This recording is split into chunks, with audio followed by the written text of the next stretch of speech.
Welcome back to the Graham Stephan Show, and I fucked up. I've made so many mistakes over the last 15 to 20 years that I wish I could just go back and tell myself, don't be an idiot.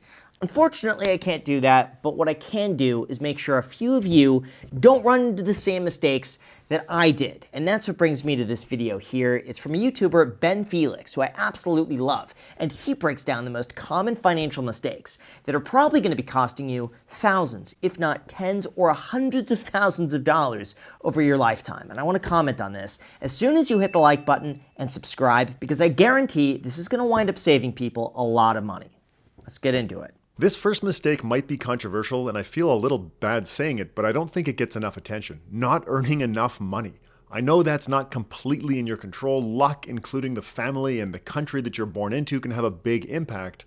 Income inequality is a complex issue, but it remains true that for many people, especially younger people, your human capital, your ability to earn income by working or starting a business, is your most valuable asset. You know, this is something I didn't realize until it was way too late. Like in the beginning of my career, I would do everything possible just to save any amount of money, regardless of how much time it took. Like I would spend an hour trying to save $10 on something when I really just should have been using that hour to make an extra $100. I mean, that would have taken me so much further than trying to like nickel and dime every little thing and using all of my mental energy just to save like pennies here and there. It really made no difference whatsoever in the long run. So my biggest piece of advice is, if you can, use your time to preferably make more money than save every little dollar possible, because in the long run, it is going to help you out. I do agree with this. Investing in your human capital by getting a formal education or learning a trade can increase the amount that you expect to earn over the course of your life,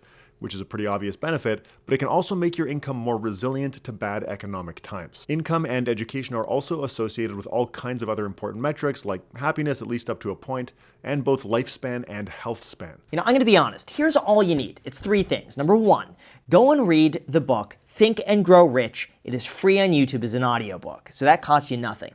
Next, go and read or listen to the book, How to Win Friends and Influence People. It's free on YouTube. It costs you nothing. Then go and read or listen to the book, Awaken the Giant Within by Tony Robbins. It is, again, free on YouTube.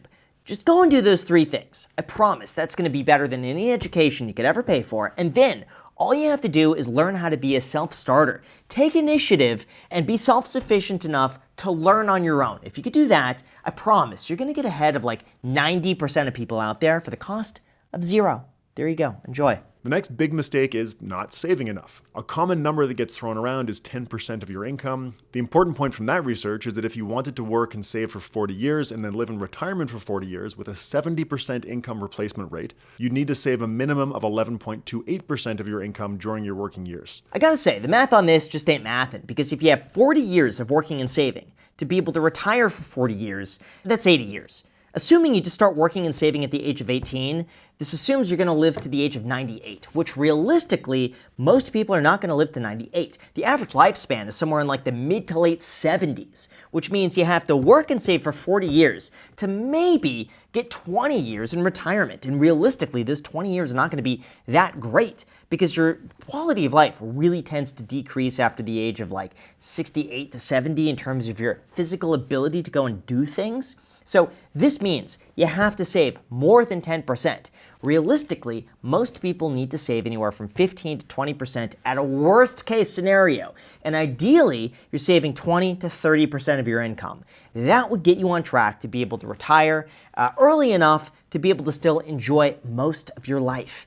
And if you're a crazy hyper saver, ideally you should be saving like 30 to 35% of your income. That's just going to give you the best chance possible at coming out ahead and having enough money stashed away not to have to work. Figuring out the exact amount you should be saving really requires sitting down with a good financial planning calculator or a financial planner and mapping out your long-term goals so that you can chart the path to get there. I'm going to show you the chart, by the way, that changed my entire outlook on saving and investing, and it's this right here. This shows you exactly how much you need to save to be able to retire in a certain amount of years. So if you want to retire in under 10 years, you probably have to save 70% of your income, but you can also save a lot less, retire with a lot less. If you know what you want to do, this chart is absolutely gold in terms of achieving financial independence, which pretty much everyone watching, I'm sure, wants to hit at some point. Not setting financial goals is another one of the biggest mistakes in personal finance. People make wild financial decisions when they don't have at least a rough idea of where they want to end up. It's worth thinking hard about the financial goals you want to set, which isn't always easy. If I ask you what your financial goals are, you probably won't be able to tell me, even if you think you can. It's weird to think about. Hey look, I know I'm usually a bit jokey in these videos, but in all seriousness, anytime someone sets a financial goal, it's the same thing. It's make more money, spend less, invest more consistently, yada yada yada. Yes, those are important, but there's one thing that literally determines whether or not you can even enjoy those things, and that's your health. Like, I'll tell you a story. For the longest time, I made excuses for myself, like maybe I just got a bad night of sleep and I feel a little tired, a little fatigued, I got a little brain fog, and I chalked it up to like, maybe I'm just a bit stressed out. Well, guess what? Last year, Function Health reached out because they wanted me to do blood work, and I said yes because I've been putting it off and I wanted to get it done anyway.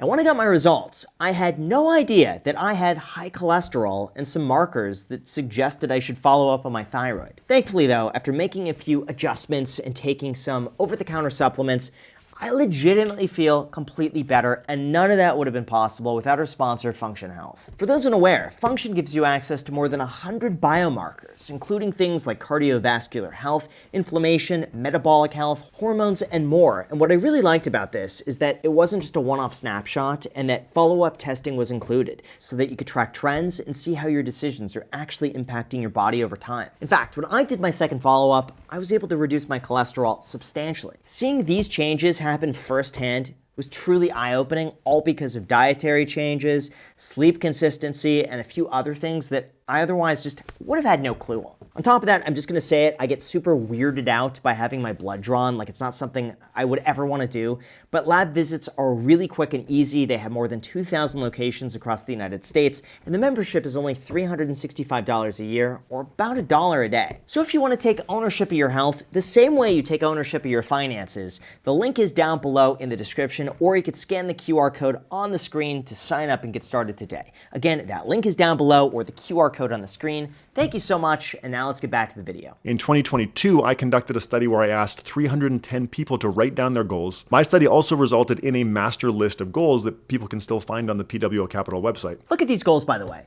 Being financially independent, 70%. I think that's what everyone should strive for, is just being able to control their day. Because once you get to decide when you wake up and what you do, that level of freedom is just unmatched.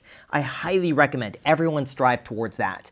Beyond that though, feeling financially secure, really hard to control a feeling.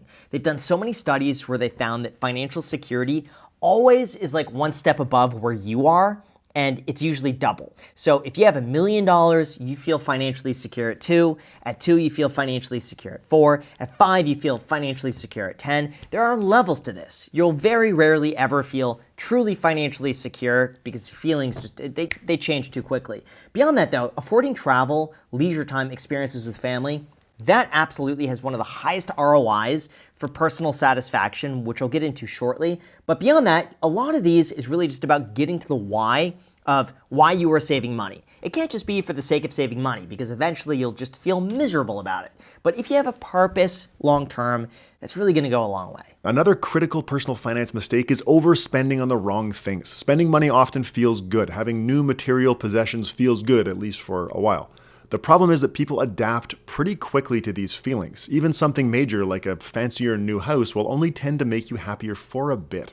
The reason is pretty simple. Our happiness is largely shaped by our minute-to-minute experience rather than our stable life circumstances, which we adapt to. I have done a lot of research on spending, money, and happiness and trying to get the best value for every purchase. And by far, the best value long-term has always been spending money on experiences with other people. If you could do that, you will get the most satisfaction, the most enjoyment, spending money. If it's on material possessions, unfortunately, that newness goes away, the excitement goes away, and the purchase that you have to make to get the next hit has to be higher and higher and higher. And then a lot of people don't fully think through what they're spending money on. So for an example, let's just say you want a vacation house.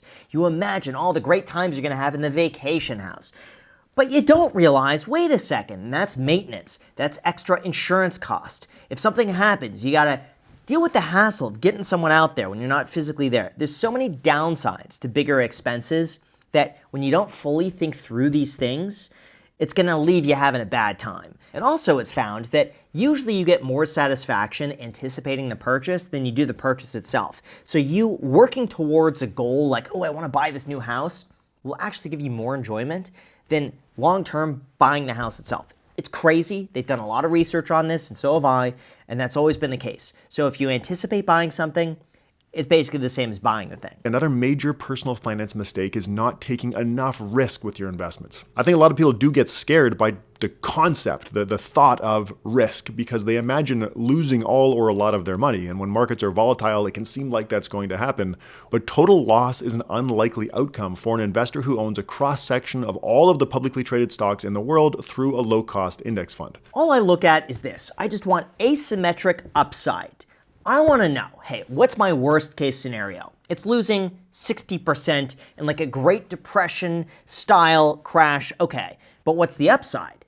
The upside is like quadrupling my money over the next 20, 30 something years. So that's a pretty good bet. And that's how I look at investing. I just want to make sure I limit my downside while keeping the upside still there. And when investing in broad equities, especially index funds, you could do that. It's a lot riskier investing in individual stocks, cryptocurrencies, going all in on one thing. Don't do that. But when you look at a broad basket of index funds, it's an asymmetric upside to start investing as soon as possible. And if you don't need the money over the next 10 years, honestly, everything else that happens between now and then is just white noise. It doesn't matter. You don't need to read the markets. You don't need to try to predict what's going to happen. All you got to do is buy in consistently. Don't look at the price. Stick with the plan long term, and that is it. It is so easy. And that's why so few people do it, because they want to overcomplicate it. They want to feel like they're one-upping everything else. You don't need to do that. You could get insanely wealthy. Insanely wealthy. Just buying consistently and holding and taking the boring approach. That's it. Trying to pick individual stocks, looking for the next Bitcoin before it moons, and using options to bet on stock price movements are more like gambling than investing. I'd call anything that has a negative expected return with the possibility of some occasional wins due to luck gambling, while investing has a positive expected return with the possibility of some bumps along the way. The difference is that while you can win with gambling, you can. It does happen. The longer you play, the more likely you are to lose. That's one of the biggest problems I see today, is that a lot of young people just feel hopeless. They think that their only chance of getting rich is putting the $1,000 that they have, their life savings, on a moonshot to make $1 million. That's their only chance to get ahead. And guess what? The chance of that happening is so unlikely that it's a negative EV, and they're going to lose money on that bet each and every time, except one person eventually gets lucky. They post it. They make everyone else think, oh, wow, this one person turned 1,000 into $1 million, and I can do it too. And then everyone just ends up losing money. But a lot of people feel so helpless that they just think, hey, what's the point of me taking 1,000 and doubling it over 7 years when an extra $1,000, that's not going to make a difference. It's not going to help me buy a house. It's not going to help me buy a new car. I need to take these moonshots to actually build something significant. I'm going to tell you, that's going to ruin a lot of people. A British Columbia man YOLO'd a Tesla options play from $88,000 to $415 million before losing everything. The longer you stay in the casino, the more likely you are to lose. I am surprised that someone would take $88,000 to $400 million and then think, I need a little more. It's shocking to me that this person had no one in their life just to say, hey, you know what, you're being dumb. Stop being an idiot. Don't do that. Don't be dumb. Sell. And then diversify, and leave your initial $88,000 in there, and then you could let that ride. Come on. I would be on this guy to sell the thing, pay the tax, diversify. He won the game. When you win the game, you don't have to keep taking these dumb risks. Missing tax planning opportunities is another big mistake. Paying your fair share of taxes is one thing, but there are government-approved tax planning opportunities designed for people to use. They're a rare free lunch. I know this is going to be very unpopular, but I'm just going to say it. I highly recommend taking your tax return for the last year or two, plugging it in Gemini, ChatGPT, just one of these programs, having it analyze it, and then have it spit back and tell you how you might be able to save money. I did this, and I have to say it uncovered a few things that I was not utilizing. Some deductions that I was just unaware of. Some things I was entitled to that I just didn't do. And so what I did, took that, went to my CPA with it. My CPA says, yeah, you know what? If I knew sooner, yeah, we could do these things, but now we know it and it's in mind for the future. Okay? It's just these little ideas that could wind up saving you a lot of money. And even if I implement just like one of these things, it's paid for Gemini basically for the next like 10 years. And yes, they're going to error out from time to time and give you some bad advice. But just use it for ideation. Keep those things in mind. Maybe you might be able to save some money. Another big mistake that can really hurt, both financially and psychologically, is marrying a financially incompatible spouse. There are two broad spending profiles, tightwads and spendthrifts. Tightwads don't like to spend money, while spendthrifts do. The crazy thing is that tightwads and spendthrifts are statistically more likely to end up marrying each other than another tightwad or another spendthrift. I'm guessing the reason here is because spendthrifts know they're spending too much money, and they want someone to kind of anchor them down.